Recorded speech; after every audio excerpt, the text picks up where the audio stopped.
Jail में बंद रखा गया।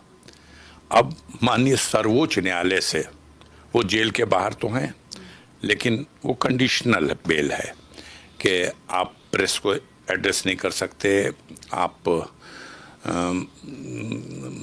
लखनऊ में ही बेस करेंगे, कहीं जाएंगे तो सूचित करेंगे, दुनिया भर की है। तो अब इनको दिख रहा था कि उमर जो है वो पैरवी कर रहा है अपने मुकदमों की, अपने परिवार से जुड़े मुकदमों की।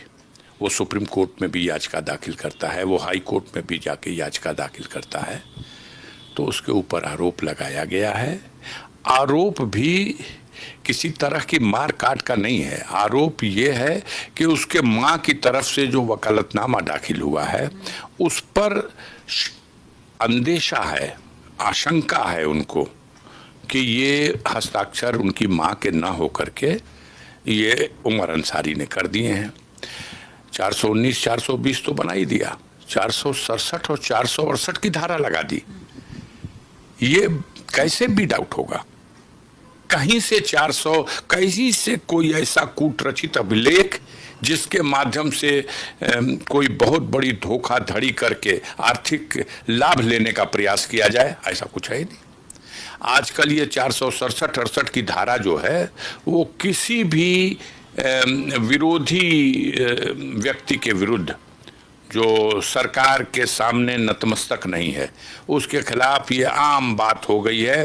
467 468 467 468, चूंकि कानून में ये बड़ी धारा है, इसमें जमानत मतलब देने में ज़रा मुश्किल होती है। अब जैसे उनको कल ज़मानत अप्लाई हुई लेकिन उनको ज़मानत नहीं मिल सकी, तो अब आज शायद नकल ले रहे हैं लोग, तो हो सकता है कल उनकी सेशन कोर्ट में बेल मूव हो। बस उसका हौसला तोड़ने के लिए, और वो उन लोगों की निगाह में खटक रहा था। कोई उंगली रख नहीं सकता था उसके विरुद्ध। उसके बात से, व्यवहार से, कैरेक्टर से, क्रियाकलाप से वो लोकप्रिय बहुत है। उसके फैन इतने हैं कि वो कहीं भी आ गया चला गया तो भीड़ लग जाती है। लोगों की जो सहानुभूति मुख्तार अंसारी के लिए है और जिस तरह से उनको इस सरकार ने षड्यंत्र रच के रास्ते से हटाया है, तो अब मुख्तार का चेहरा उसी उमर अंसारी के लोग चेहरे में देख लेते हैं। बहुत से लोग हैं जो मुख्तार अंसारी को प्यार करने वाले हैं, तो वो उमर अंसारी के चेहरे में ही मुख्तार का चेहरा देख लेते हैं। वो लोकप्रिय होता जा रहा बड़ी तेजी से, और इन लोगों के लंबे षड्यंत्र हैं। एक षड्यंत्र के तहत बड़े भाई अब्बास अंसारी की जो उनको झूठे मुकदमे में फंसा करके सजा हुई है, सदस्यता समाप्त हुई है। आपको पता है कि इतवार के दिन सचिवालय खोल करके अधिसूचना जारी की गई, लेकिन अभी कुछ नहीं बोलेंगे इसलिए कि ये मामला सब जुडिश है। हाई कोर्ट में इसमें बहस हो चुकी है, जजमेंट रिजर्व है। हमें न्याय की उम्मीद है। इस देश में हर सभ्य नागरिक को एक अंतिम वही दीप बचा है जिससे ये उम्मीद जगी रहती है कि अभी देश में लोकतंत्र बच जाएगा। इसकी रक्षा करने के लिए हमारी स्वतंत्र न्यायपालिकाएं हैं।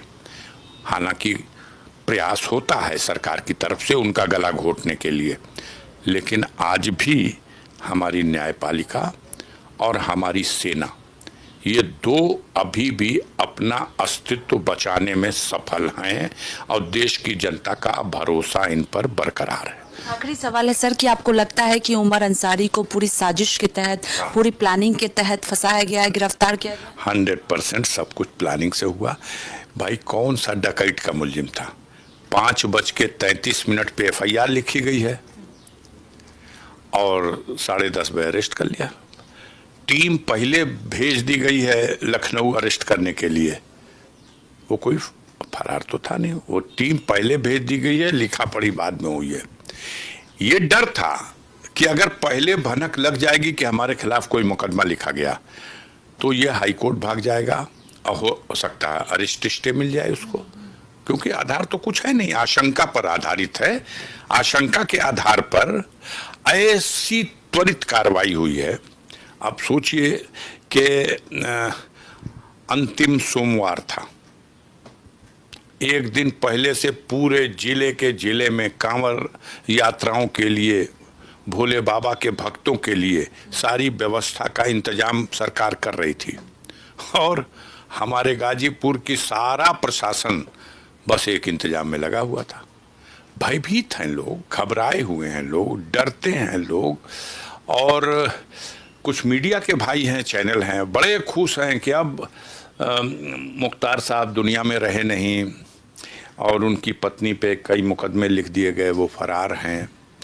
अब बेटा भी जेल चला गया और अब मऊ में चुनाव होगा तो अब जोगी बाबा की जय हो जाएगी। जय जनता की अदालत में सारे षड्यंत्र के बाद भी कभी इन्हें सफलता नहीं मिलेगी।